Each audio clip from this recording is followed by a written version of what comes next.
안녕하세요, 세모잼입니다. 일본이 한국을 백색 국가인 화이트리스트에서 제외하는 2차 경제 보복을 감행하면서 양국의 산업 생태계가 최악의 상황을 맞았죠. 1차 제재 때만 해도 우리나라에 극심한 경제 피해가 갈 것이란 예상과 의견만이 웃돌았는데요.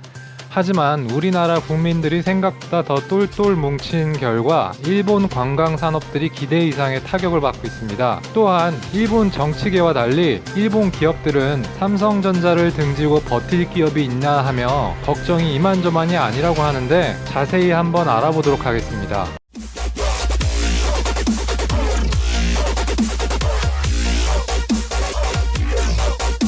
겉보기에는 한국 반도체 산업이 일방적으로 피해를 입을 것처럼 보였지만 일본 소재, 부품, 장비 산업도 침체기에 접어들 수 있다는 우려가 일본 내부에서 터져나오고 있습니다. 한국이 고순도 불화수소 등 소재, 부품 대체재 발굴에 총력을 기울이고 있는 가운데 삼성전자라는 대형 고객을 등지고 생존할 수 있는 일본 기업이 얼마나 되겠냐는 우려인데요. 관련 업계에 따르면 삼성전자와 SK하이닉스는 국내외에서 생산하는 고순도 불화수소와 관련된 각종 테스트를 진행 중이라고 합니다. 순도 99.999%인 일본산과 품질 면에서 얼마나 차이가 있는지 점검 중인데 올해 안에 일본 제품을 대체한다는 방침에 변화가 없다고 합니다. 한 업계 관계자는 국내 반도체 업계의 고순도 불화수소 재고는 2개월 수준이라며 테스트에 다소 시간이 걸리겠지만 순도가 조금 낮더라도 국산 대체재를 쓰지 않을 이유가 없다고 말할 정도니 분명히 대체재를 우리나라 업계에선 찾을 거라 생각되는데요. 뿐만 아니라 디스플레이 업계도 일본 제품을 제외한 고순도 불화수소 발굴에 착수한 상태입니다.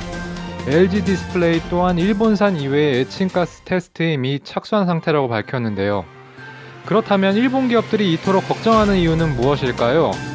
반도체 디스플레이 업계가 고순도 불화수소를 비롯해 소재, 부품 장비 분야에서 탈일본에 성공할 경우 기존 일본 업체와 다시 거래를 재개하는 것은 현실적으로 불가능하다는 게 업계의 판단이기 때문입니다.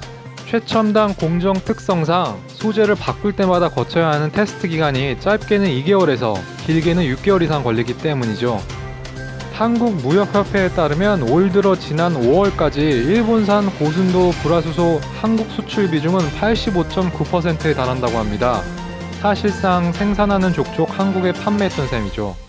OLED 재료인 플루오린 폴리이미드도 일본에서 생산된 물량의 22.5%가 한국으로 수출됐는데요. 반도체 기판 회로를 그릴 때 쓰는 포토레지스트의 한국 수출 비중은 11.6%나 된다고 합니다.